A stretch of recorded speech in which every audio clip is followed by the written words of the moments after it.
നമസ്കാരം. ഇന്ത്യക്കെതിരെ കളിക്കാൻ ചൈന പല വഴികളും നോക്കുന്നുണ്ട്. ആദ്യമൊക്കെ മറ്റു രാജ്യക്കാരെ കൂട്ടുപിടിച്ച് അടിയിൽ കൂടെ പാര വെക്കുന്ന പരിപാടിയായിരുന്നുവെങ്കിൽ ഇപ്പോൾ നേരിട്ട് തന്നെ ചൈന ഇന്ത്യയോട് യുദ്ധം ചെയ്യുകയാണ്. ഇതിന്റെ അലയൊലികളാണ് കുറച്ചു ദിവസങ്ങളായി പുറത്തു വരുന്നത്.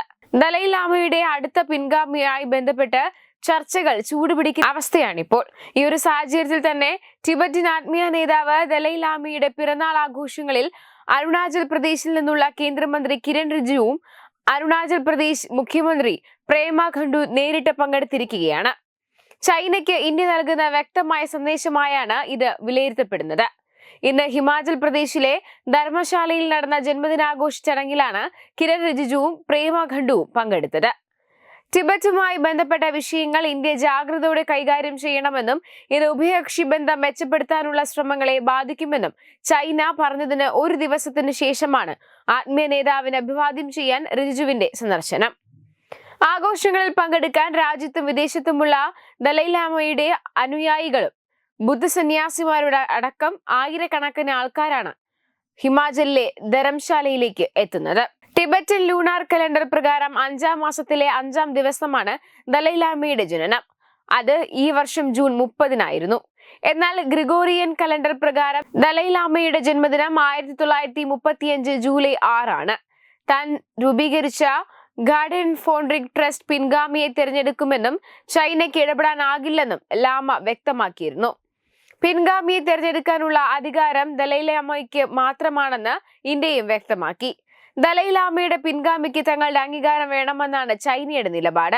അരുണാചൽ പ്രദേശിനെ ഇന്ത്യയുടെ ഭാഗമായി ചൈനയും ടിബറ്റിനെ ചൈനയുടെ ഭാഗമായി ഇന്ത്യയും അംഗീകരിക്കുന്നില്ല.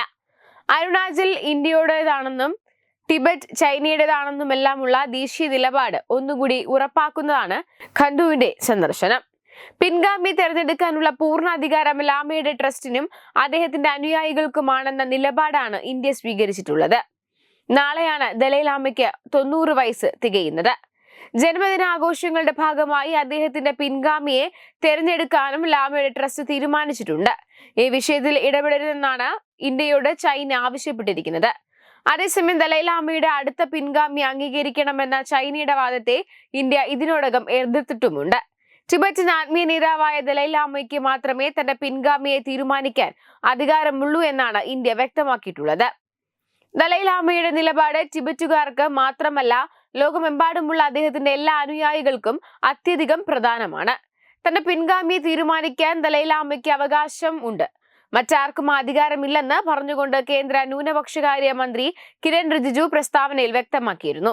15ാമത് ദലൈലാമയെ തിരഞ്ഞെടുക്കുന്നത് പൂർണ്ണമായും ദലൈലാമയുടെ ഔദ്യോഗിക ഓഫീസായ ഗാർഡൻ ഫോൺറിക് ട്രസ്റ്റിന്റെ തീരുമാനമാണെന്ന് ദലൈലാമ ആവർത്തിച്ചതിന് പിന്നാലെയായിരുന്നു കേന്ദ്രമന്ത്രിയുടെ ഈ പരാമർശം. കൂടാതെ ഏകദേശം 66 വർഷമായി ധർമ്മശാലയിൽ നിന്നാണ് ടിബറ്റൻ സമൂഹം നയിക്കപ്പെടുന്നത്. 1959 പ്രക്ഷോഭത്തിന് ശേഷം ഇന്ത്യയിൽ അഭയം പ്രാപിച്ച ദലൈലാമ ഇപ്പോൾ തന്റെ പിന്തുടർച്ചാവകാശ പദ്ധതികളെ കുറിച്ച് സംസാരിച്ചിട്ടുണ്ട്. വോയിസ് ഫോർ ദി വോയിസ്ലെസ് എന്ന ആത്മകഥയിൽ തന്റെ 90-ാം ജന്മദിനത്തിൽ തന്റെ പിൻഗാമിയെ വെളിപ്പെടുത്തുമെന്ന് അദ്ദേഹം സൂചന നൽകിയിരുന്നു. വെബ് ഡെസ്ക് തത്വമൈ ന്യൂസ്. രാവുമായണം രാമനെ അറിയണം. സ്കൂൾ കുട്ടികൾക്കായുള്ള രാമായണം പ്രശ്നോത്തരി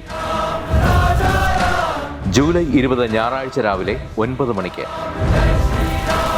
സ്ഥലം കൃഷ്ണപിള്ള മെമ്മോറിയൽ ഓഡിറ്റോറിയം, നന്ദാവനം, തിരുവനന്തപുരം. രാമായണ മാസാചരണത്തോടനുബന്ധിച്ച് തത്വമൈ TV സ്കൂൾ കുട്ടികൾക്കായി ഒരു രാമായണം പ്രശ്നോത്തരി സംഘടിപ്പിക്കുന്നു. ഈ വരുന്ന ജൂലൈ മാസം 20 ഞായറാഴ്ച തിരുവനന്തപുരം നന്ദാവനം കൃഷ്ണപിള്ള മെമ്മോറിയൽ ഓഡിറ്റോറിയത്തിൽ വെച്ചാണ് ഈ പ്രശ്നോത്തരി പരിപാടി സംഘടിപ്പിക്കുന്നത്. 10 വയസ്സിനും 15 വയസ്സിനും ഇടയിലുള്ള കുട്ടികൾക്കാണ് പ്രശ്നോത്തരിയിൽ പങ്കെടുക്കാൻ കഴിയുക. പങ്കെടുക്കാൻ താല്പര്യമുള്ളവർ പേര്, പഠിക്കുന്ന സ്കൂളിന്റെ ID കാർഡ്, ജനനത്തീയതി തെളിയിക്കുന്ന തിരിച്ചറിയൽ രേഖ എന്നിവ സഹിതം 9034347838 എന്ന നമ്പറിലേക്ക് വാട്സപ്പ് ചെയ്യുക.